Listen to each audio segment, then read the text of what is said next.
Assalamualaikum, salam literasi. Butuh buku pada kesempatan kali ini saya mau ngobrolin buku 80-20 prinsip Pareto untuk mendapatkan hasil yang luar biasa tanpa usaha yang luar biasa. Richard Koch. Ya, ini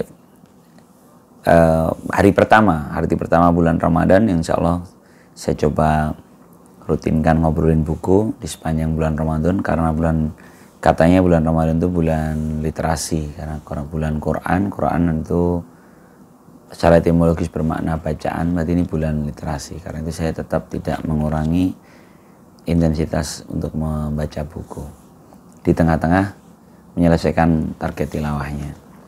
Baiklah, buku ini seperti biasa, Butuh Buku bukan bedah buku secara serius. Ini hanya cerita tentang bagaimana interaksi saya dengan salah satu buku, apa yang saya pikirkan dan apa yang saya rasakan.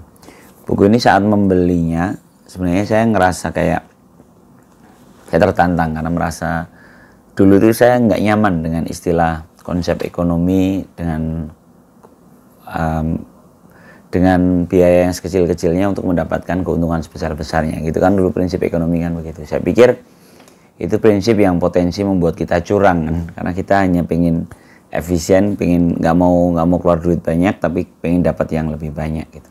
Sehingga ketika prinsip Pareto ini disampaikan 8-20 ini kan, dari 20 hanya 20% dari yang ada itu yang menguasai 80% lainnya gitu kan. Konsep secara umumnya begitu. Saya tadinya awalnya, wah ini kayaknya tidak sependapat nih gitu. Tapi tentu kalau punya pikiran seperti itu, maka mendingan beli bukunya, baca apakah benar dugaan kita gitu.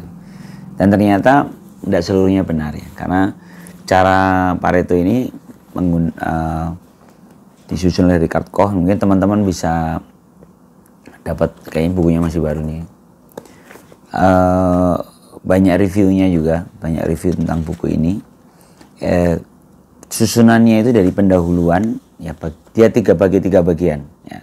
Pendahuluan, membuat penghidupan dan kehidupan, dan mewujudkan semua, bab ketiga. Nah, di pendahuluan itu Richard Koch ini menuliskan di awalnya itu dengan apa gagasan besarnya. Sebenarnya gagasan besarnya apa sih? Yaitu seperti yang tulis di subjudul di depan itu kata-kata Warren Buffett. Tidak perlu melakukan hal luar biasa untuk mendapatkan hasil luar biasa. Itu awalnya, itu dasarnya. Lalu di sini ceritakan betapa banyak ini contohnya ini ya, misalnya 5 orang duduk bersama bermain poker, kecenderungannya adalah salah satu dari mereka, artinya 20%, akan memenangkan 80%-nya nilai taruhan yang dipermainkan itu. Ini survei-surveinya gitu ya.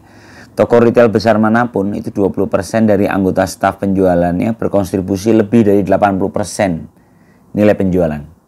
Jadi hanya 20% stafnya untuk mendapatkan 80% penjualan. Terus berbagai studi menunjukkan 20% pelanggan suatu perusahaan umumnya berkontribusi pada lebih dari 80% keuntungan perusahaan. Sebagai contoh nih, Royal Bank of Canada ya di Toronto baru-baru mengungkapkan bahwa 17% pelanggannya berkontribusi pada 93% keuntungan perusahaan. Jadi ternyata hanya sedikit sekali ya yang mempengaruhi. Kurang dari 20% bintang media mendominasi lebih dari 80% pemberitaan. Lebih dari 80% terobosan ilmiah itu dihasilkan oleh kurang dari 20% ilmuwan yang ada. Jadi hanya kurang dari 20% itu bisa menghasilkan 80% terobosan ilmiah. Statistik angka kriminal secara konsisten menunjukkan bahwa 20% pencuri itu menggondol lebih dari 80% nilai total barang curian. Jadi benar-benar ya 20-80. Jadi dari 20 itu yang hanya 20%-nya itu ternyata bisa mempengaruhi yang 80%-nya gitu. Dan ini ditulis oleh Richard Koch sebagai betapa perbandingan antara kausa, sebab dengan hasil. Ini ada gambarnya di sini, kausa. Jadi kausa itu hanya 20%-nya menghasilkan 80%. Saya pikir teman-teman boleh mulai mikirin, iya bener nggak sih gitu. Tapi di sini buktinya banyak sekali ya, dia menceritakan itu. Nah, jadi sebenarnya kalau yang tadi yang saya gelisahkan tadi kan, kenapa prinsip ekonomi harus kecil-kecilnya untuk dapatin yang lebih banyak? Berarti kita curang dong gitu kan. Tapi ternyata statistik menunjukkan begitu. Yang artinya sebenarnya kita bisa melakukan ini nanti di bab 2. Di bab 2 itu membuat penghidupan dan kehidupan. Fokus pada 20% terbaik Anda. Jadi buku ini sampai membuat sebuah semacam daftar gitu ya. Daftar kita itu seperti apa sih? Kita itu potensi kita apa sih? Gitu. Keahlian kita apa sih, sampai dibikin statistik gitu. Terus kira-kira yang mana sih yang mau kita push gitu. Kan ini berarti kita fokus kan.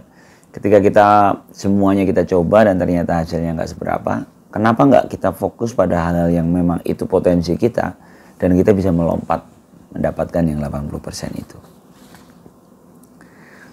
Nah itu aku baru nyadar, iya ya ternyata menarik ini ketika menggunakan teori 80-20 ini ke dalam diri kita. Jadi di sini ada beberapa contoh ya, tahapan-tahapan untuk dilakukan itu justru fokus kepada diri. Jadi masalahnya di diri kita. Sampai ada kalimat, cobalah kamu mulai evaluasi, berhentilah melakukan menghadiri hal-hal yang kamu nggak sepenuhnya suka, untuk geser ke hal-hal yang kamu memang minat dan kamu punya potensi di situ. Menurut saya ini menarik ya. Jangan-jangan kita selama ini kita sibuk dengan hal-hal yang di luar, yang tidak mengarahkan ke arah kesuksesan kita. Jangan-jangan begitu. Sehingga dia mengingatkan itu dan bahkan memberikan tutorial ya, beberapa bagian yang bisa kita coba terapkan. Nah, ada satu lagi yang menurut saya ini menarik buat saya. Richard Koch ini memberikan saran untuk membuang manajemen waktu, ciptakan revolusi waktu. Ini ngeliat judulnya aja udah curi, menarik nih. Mengapa manajemen waktu justru dibuang gitu? Karena menurut Richard, manajemen waktu itu kan kita mengatur waktu yang kita punya. Hasilnya adalah kita akan kekurangan waktu. Lalu hasil akhir manajemen waktu itu pasti ujung-ujungnya kita melakukan hal-hal yang terburu-buru kan. Kita akan bergerak lebih cepat untuk bisa mendapatkan hasil yang lebih baik gitu. Kalau caranya seperti itu ya, akhirnya kita terjebak di situ.